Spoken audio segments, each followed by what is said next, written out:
Yan, umabot siya sa may blue. Yan. Umabot sa blue. Yan. Plastic nga pala to. Plastic nga pala yung ano nito, fender nito.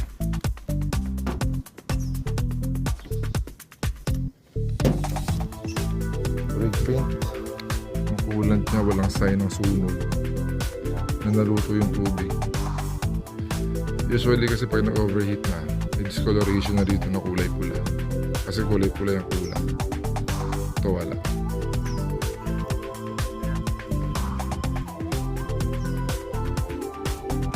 Kailangan na change oil.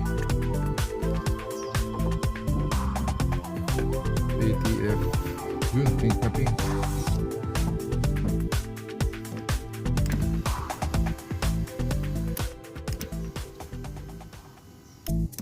Tayo, sagasaan natin tong humps para i-test yung ano.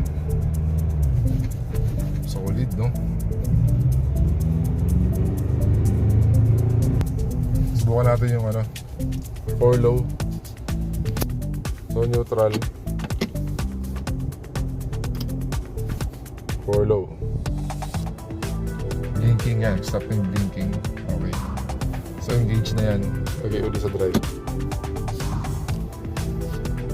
So medyo dragging to. Mabigat to, mabigat. Yan. Yun no. Talagang pang ano no, pang torque siya. Kunyari nasa yellow o...